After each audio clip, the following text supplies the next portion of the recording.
सर्दी की रात थी और बाहर मूसलाधार बारिश हो रही थी। रामू अपनी झोपड़ी के एक कोने में बैठा गहरी सोच में डूबा हुआ था। मीना चूल्हे के पास बैठी थी, जहां बस एक हल्की सी आग जल रही थी।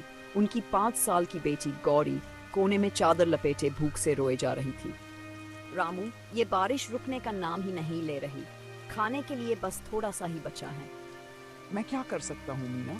भगवान करे ये बारिश रुक जाए, वरना गौरी को इस हाल में देखना मेरे लिए मुश्किल हो रहा है। माँ, मुझे बहुत भूख लगी है। मीना ने अपनी बेटी को सीने से लगा लिया और आंखों में आंसू भरकर रामू की तरफ देखा। रामू, कुछ करो, मैं गौरी को इस हाल में नहीं देख सकती। मैं जंगल नहीं जा सकता मीना। बारिश ने सब कुछ रोक दिया है, लेकिन मेरी भी सहन शक्ति खत्म हो रही है। अगली सुबह बारिश थमी नहीं थी।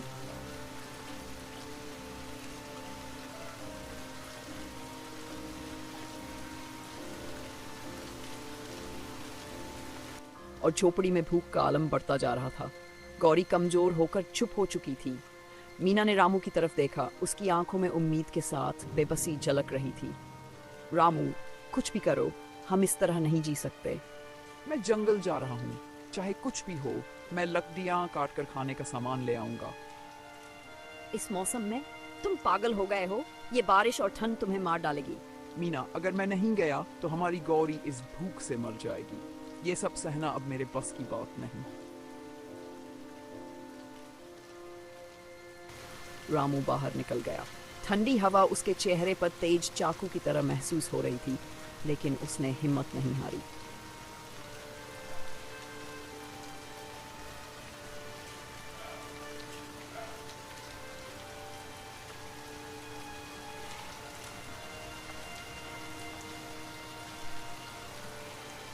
कई घंटों की मेहनत के बाद रामू बस आया। उसके हाथों में लकड़ियां और खाने का सामान था, लेकिन उसकी हालत खराब लग रही थी। रामू, तुम्हारी तबीयत ठीक नहीं लग रही। मीना ने जल्दी से आग जलाई और बोली, आग के पास बैठो, मैं तुम्हारे लिए खाने का इंतजाम करती हूँ। रामू ने कमजोर आवाज में कहा, मीना, शायद ये मेरी आखिरी रात हो। मेरी तबीयत बहुत खराब है। ऐसी बातें मत करो रामू, मैं अभी किसी से मदद लाती हूँ, मीना ने कहा और चादर ओढ़कर बाहर निकल गई।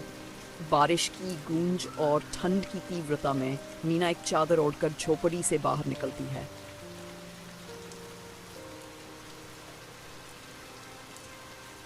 वह कांपते हुए एक पड़ोसी के दरवाजे पर पहुंचती है। मीना दरवाजे पर दस्तक देती है। कौन है इस वक्त बारिश में? भाई साहब, मेरी मदद करें। मेरे पति रामू की तबीयत बहुत खराब है। वह जंगल गया था और बीमार हो गया है। दवा के लिए पैसे नहीं हैं। प्लीज कुछ मदद करें। मीना, मैं क्या कर सकता हूँ? बारिश ने मेरा भी काम बंद कर दिया है। हमारे पास खुद खाने को कुछ नहीं बचा। भाई साहब, आपके पास कुछ भी हो, थोड़ा सा ही दे दें। मेरी बेटी भूख से रो रही है और रामू की हालत दिन ब दिन बिगड़ रही है। माफ करना मीना, मैं वाकई तुम्हारी मदद नहीं कर सकता। बारिश रुकने के बाद देखेंगे। पड़ोसी ने उदासी के साथ कहा और दरवाजा बंद कर दिया। मीना बेबसी से पलटती है।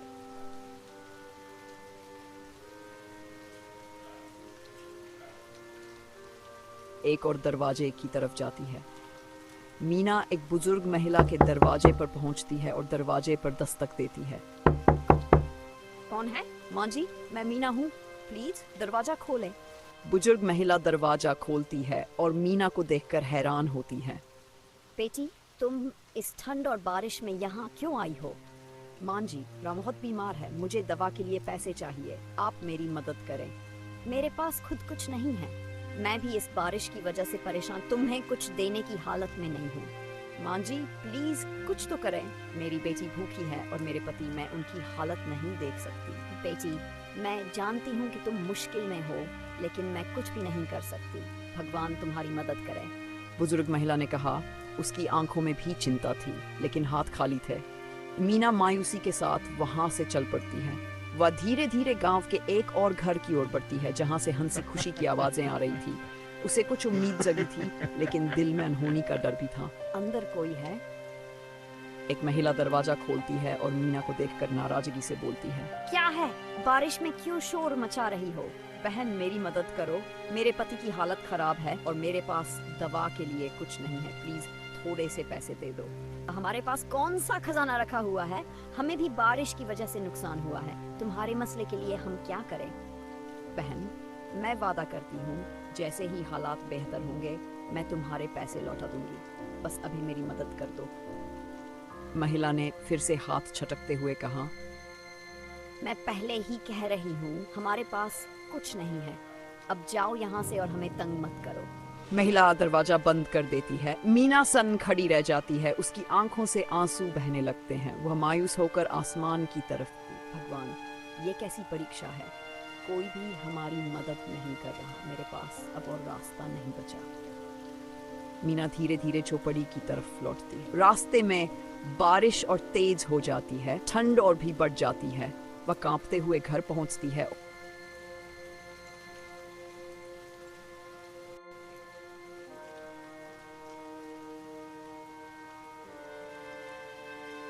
मीना तुम कहाँ चली गई थी?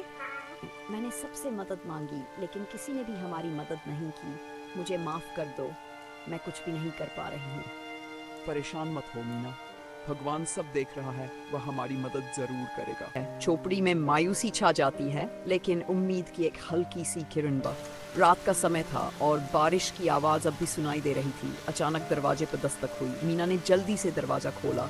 सामने एक बूढ़ा फकीर खड़ा था जिसके कपड़े फटे हुए थे। बेटी मैं बहुत भूखा हूँ, कुछ खाने को दोगी? बाबा जी हमारे पास खुद कुछ नहीं बचा, मीना ने उदासी से कहा। फकीर ने चुपचाप लौटने की कोशिश की तो मीना के दिल में ख्याल आया, अगर किसी ने मेरी मदद नहीं की तो क्या मैं भी ऐसा ही करूं? मीना ने थोड़ा सा खाना फकीर को दे दिया। फकीर ने खुश होकर एक पोटली मीना को दे दी। मीना ने पोटली खोली तो वह सोने के सिक्के थे। ये कैसे हुआ? सिक्के कहाँ से आए? ये हमारी नेकदिली का इनाम है, वह बाबा जी ये पोटली दे गए हैं। तुमने बाबा जी को खाना दिया जब हमारे पास खुद कुछ नहीं था? उसकी आंखों में हैरानी और जिज्ञासा थी। मैंने सोचा अगर हमारी मदद कोई नहीं कर रहा तो क्या हमें भी वैसा ही बनना चाहिए। बाबा जी बहुत भूखे थे और शायद हमारी नेकदिली ही उनके जरिए हमारे लिए मदद बन गई। माँ, क्या अब हमारे पास खाने को बहुत कुछ होगा?